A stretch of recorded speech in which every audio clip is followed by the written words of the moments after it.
ज़िंदगी में हम आज क्या हैं ये मायने नहीं रखता है, ज़िंदगी में हम कल क्या बन सकते हैं ये मायने रखता है। हम गूंगे बहरे नहीं जो महंगाई और बेरोजगारी के खिलाफ अपना आवाज़ ना उठाएं। हम अपना पूरा जीवन बेरोजगारी और महंगाई के खिलाफ लड़ने में लगा देंगे। हमारा सपना है कि देश के करोड़ों युवा भाई बहनों, देश के 2 करोड़ युवाओं को हर वर्ष 2 करोड़ युवाओं को नौकरी उनका हक मिले।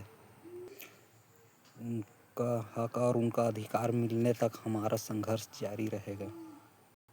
जिस देश में बेरोजगारी और महंगाई बढ़ा हो वो उस देश कभी आगे नहीं बढ़ सकता है। यही सच्चाई है। जब तक देश के जनता बेरोजगारी और महंगाई के खिलाफ अपना आवाज़ नहीं उठाएंगे तब तक उनका और उनके आने वाले पीढ़ी बच्चों के भविष्य अंधकार में रहेगा। चौकीदार सरकार ने देश के सभी संस्थानों को उद्योगपतियों के हाथ में देकर देश के करोड़ों युवाओं को हर वर्ष 2 करोड़ युवाओं को नौकरी देने का जो साधन था उसे बर्बाद कर दिया है। क्या ऐसे में हमारा देश आगे बढ़ पाएगा?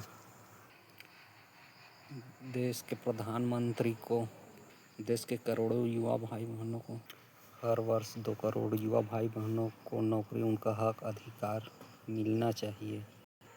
जिस देश का प्रधानमंत्री देश के करोड़ों युवा भाई बहनों को हर वर्ष 2 करोड़ युवाओं को नौकरी उनका हक और अधिकार नहीं दे सकता वो कभी अपने देश को आगे नहीं बढ़ा सकता है।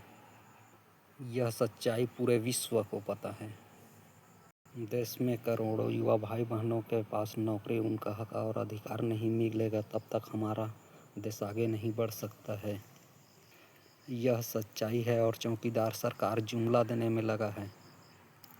देश में नेताओं के बच्चे बड़े बड़े संस्थानों में पढ़ रहे हैं और गरीब किसान मजदूर के बच्चे आम स्कूलों में पढ़ रहे हैं।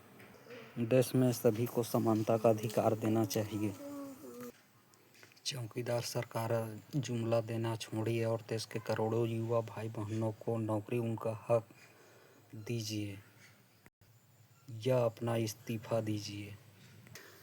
क्या चौकीदार सरकार देश के करोड़ों युवा भाई बहनों को बेरोजगार बनाकर देश को विश्व में आगे बढ़ाएगा?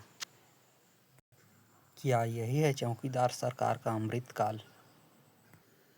यदि देश में अमृतकाल होता तो देश के करोड़ों युवा भाई बहनों के पास 2 करोड़ युवाओं को हर वर्ष 2 करोड़ युवा भाई बहनों को नौकरी उनका अधिकार मिलता, पर इस देश में ये नहीं मिल रहा है। यही चौकीदार सरकार का अमृतकाल है।